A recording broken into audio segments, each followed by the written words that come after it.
जय हिंद दोस्तों। तो आप सभी का स्वागत है फ्री बायोलॉजी क्लास में। इस वीडियो के माध्यम से हम समाज में गरीब तबके के बच्चे, कमज़ोर बच्चे जो पढ़ाई करना चाहते हैं उन्हें जोड़ने का हमारा प्रयास है। यहाँ पर फ्री ऑफ कॉस्ट यानी कि बिना किसी पैसा के जब हमें समय मिलता है तो वीडियो डाल करके बच्चों को शिक्षित करने का हमारा प्रयास रहता है। आइए हमारे प्रयास को आगे बढ़ाया जाए। देखिए यहाँ प्रश्न कर रहा है डीएनए टैंक क्रम कहलाता है। देखिए टैंक नहीं होता है, यहाँ होता कूट क्रम, है ना।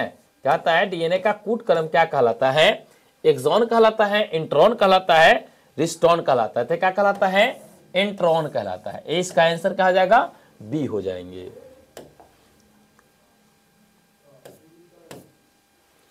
अगला प्रश्न कह रहा है कि अनुलेखन में भाग लेने वाले एंजाइम है, कौन सा है? डीएनए पॉलीमरेज होता है, डीएनए पॉलीमरेज 2 होता है, आरएनए पॉलीमरेज होता है, डीएनए पॉलीमरेज 3 होता है। तो इसमें भाग लेने वाला क्या होता है? आरएनए पॉलीमरेज एंजाइम होता है। इसका आंसर सी हो जाएंगे।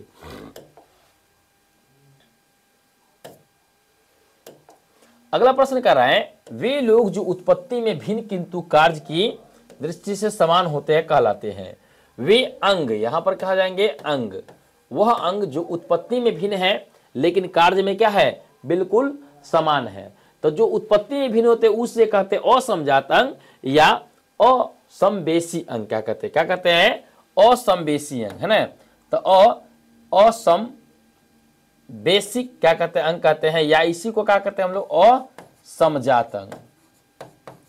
असमजात क्या कहते हैं? अंग कहते हैं। इसका आंसर ये हो जाएंगे। असमवृत्ति अंग कहते हैं या असमजात अंग। थोड़ा टाइपिंग में एरर हो गया है।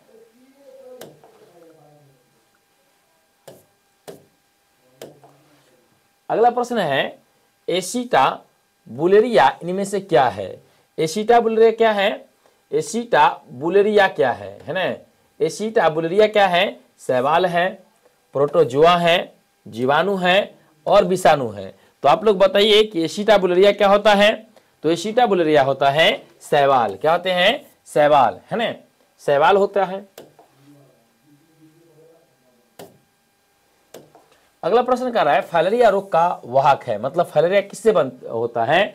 नर बायसमेलक्स मच्छर से, नर एनोफिलीज मच्छर से, मादा क्यूमेलक्स मच्छर से, मादा एनोफिलीज मच्छर से। तो फाइलेरिया किससे होता है? ये होता है मादा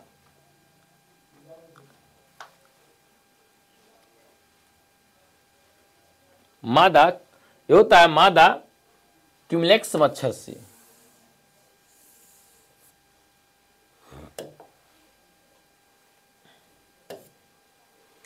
अगला प्रश्न है कि शराब उद्योग में किस सूक्ष्म जीव का उपयोग होता है? ईस्ट का, लैक्टोबैसिलस का, अमीबा का, पीएम का। तो देखिए शराब उद्योग में ईस्ट का प्रयोग किया जाता है ना, ईस्ट का। अगला प्रश्न कह रहा है कि आणविक जीव अभियांत्रिकी में किसका प्रयोग किया जाता है? गाजर का, टमाटर का, तंबाकू का, एरोबेपिस का। तो क्या करते हैं? टमाटर का इस्तेमाल किया जाता है, बी का।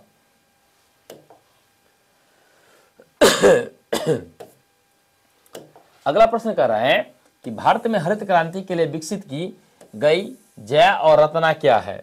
गेहूं का एक प्रजाति है, मक्का का एक प्रजाति है, बाजरा का एक है, चावल का है। तो ये क्या है? एक गेहूं का है। क्या है? गेहूं का, है ना।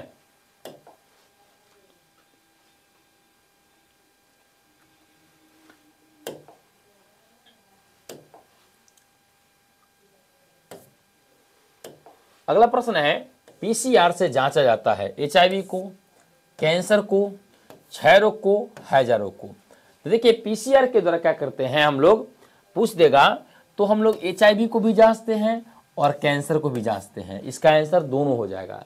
यहाँ पर ऑप्शन देने में थोड़ा कठिनाइयाँ हो गई है, देख लीजिएगा। कैंसर को भी जांच होता है और एचआईवी का भी। हालांकि इसका एड्स का जांच एलिसा भी कहलाता है।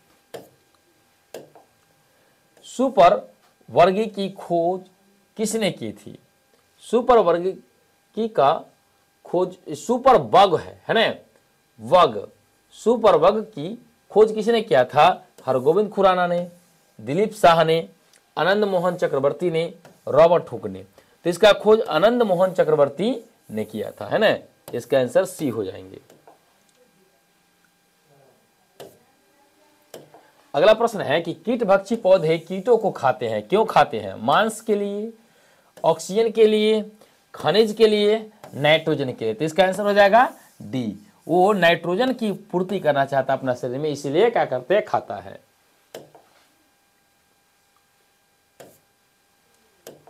अगला प्रश्न कह रहा है कि निम्न में कौन सी ग्रीन हाउस गैस नहीं है? मीथेन, क्लोरोफ्लोरोकार्बन, CO2 और नाइट्रोजन। तो देखिए सिर्फ नाइट्रोजन क्या है? ग्रीन हाउस गैस नहीं है, अन्यथा क्या है? तीनों के तीनों नाइट्रोजन गैस क्या है? तीनों के तीनों ग्रीन हाउस गैस है। अगला प्रश्न कह रहा है पारिस्थितिक तंत्र में आहार श्रृंखला में ऊर्जा का प्रवाह होता है एक दिशीय में, द्विदिशीय में, उपभोक्ता दिशा में, उत्पादक दिशा में। तो ये होता है एक दिशीय दिशा में। किसमें होता है बाबू? एक दिशीय दिशा में, मतलब एक ही साइड ऊर्जा जाता है।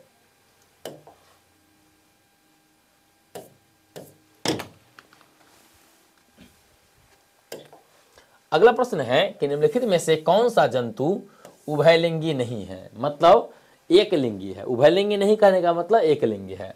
जोंक, तो जोंक क्या होता है? एक लिंगी। द्विलिंगी मतलब द्विलिंगी है।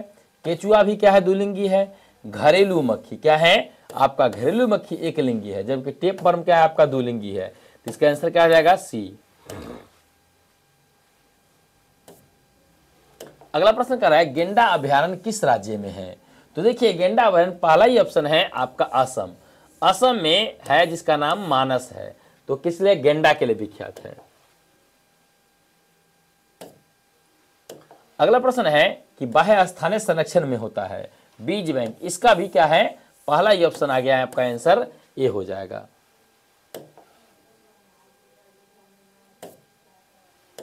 अगला प्रश्न कर रहा है आवासीय क्षेत्र में रात्रि के समय ध्वनि का मान्य स्तर क्या है? मतलब जहां पर रहते हैं वहां ध्वनि कितना होना चाहिए रात्रि में? 40 डेसिबल, 35 डेसिबल, 50 डेसिबल, 45 डेसिबल। देखिए आम बोलचाल की भाषा में 45 डेसिबल उत्पन्न होता है, लेकिन इसमें 35 के आसपास, 25 से 35 के बीच होना चाहिए।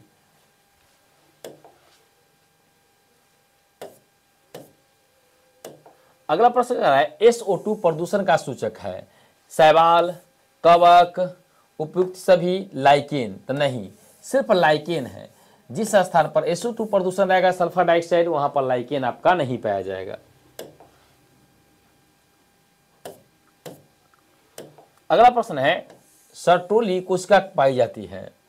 सरटोली कोशिका कहते हैं पाई जाती है, कहां पाई जाती है? वृषण के ऊपर, यूरेनस के निकट, वृषण के पास, उपयुक्त सभी। तो ये वृषण के पास पाया जाता है।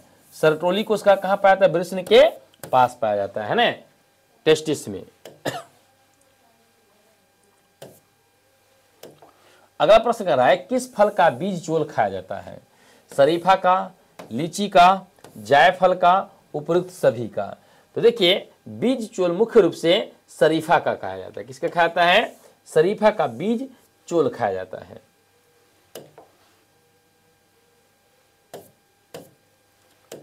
अगला प्रश्न कर रहे हैं इनमें से कौन यौन संचारित रोग है? खसरा, गोनोरिया, टाइफाइड, टीबी। तो इसमें से सिर्फ गोनोरिया रोग क्या है? आपका यौन संचारित रोग है, मतलब सेक्स करने से फैलता है।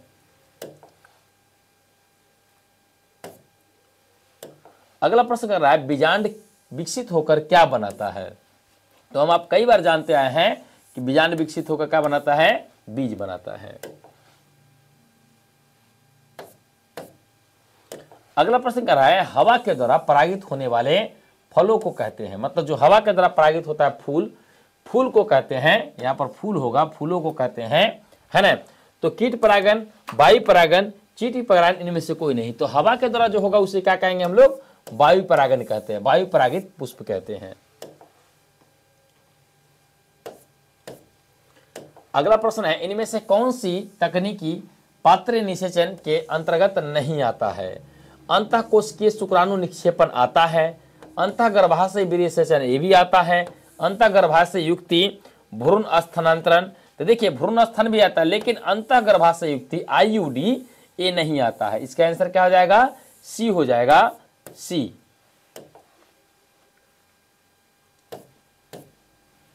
अगला है स्तनधारी के शुक्राणु के मध्य भाग में क्या पाया जाता है? तो हम आप जानते हैं कि स्तनधारी के शुक्राणु के मध्य भाग में माइटोकॉन्ड्रिया पाया जाता है, सी। अगला प्रश्न कर रहा है कि मानव मादा में गर्भकाल है 23 दिन का, 90 दिन का, 9 माह का और 7 माह का। तो हम आप जानते हैं मानव का गर्भधारण काल कितना होता है? 9 महीना का, सी।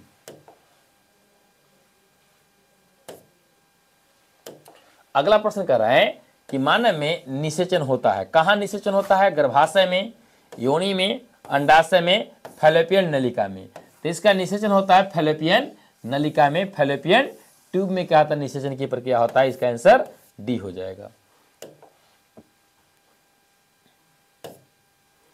अगला प्रश्न है गर्भाशय में कॉपर टी की एक प्रभावी एवं अंतःगर्भाशय युक्ति होने का मुख्य कारण क्या है? शुक्राणुओं को निषेचन क्षमता को कम करता है, बिल्कुल सही है। गर्भाशय में कॉपर आयन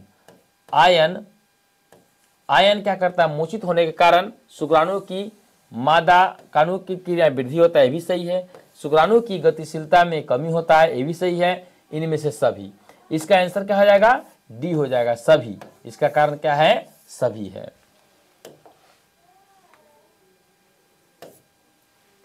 अगला है मानव जनसंख्या वृद्धि को नियंत्रित करने के लिए चिकित्सीय विधि द्वारा वृषण को हटाया जाना क्या कहलाता है? तो उसे हम लोग कहते हैं वासेक्टोमी। क्या कहते हैं? वासेक्टोमी। इसका आंसर क्या हो जाएगा? बी हो जाएगा। एग्जाम आपका नजदीक है, इसीलिए जल्दी जल्दी में करा रहे हैं ऑब्जेक्टिव, आप लोग करते चलिए। अगला प्रश्न कर रहे हैं मेंडल ने प्रस्तावित किया था, क्या चीज मेंडल ने प्रस्तावित किया था? सहलगनता के नियम, प्रभाविकता का नियम, 10% ऊर्जा का नियम, आनुवांशिकता का नियम। तो मेंडल ने आनुवांशिकता का नियम क्या किया था? प्रस्तावित किया था। इसका आंसर क्या आ जाएंगे? डी।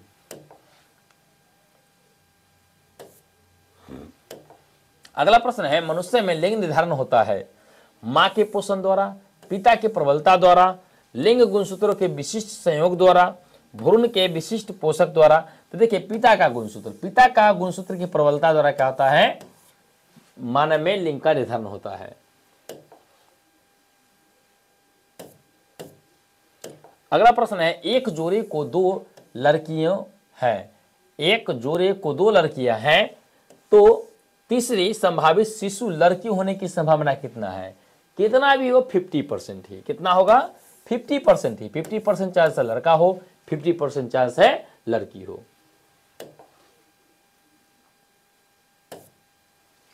तो रुधिर वर्ग बी का जीनोटाइप क्या होता है?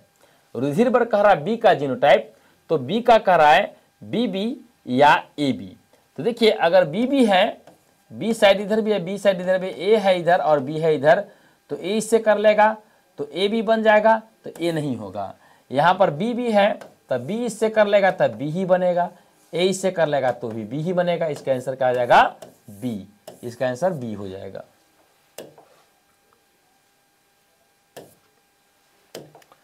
अगला करा ओपेरॉन मॉडल प्रदर्शित करता है। ओपेरॉन मॉडल क्या चीज प्रदर्शित करता है?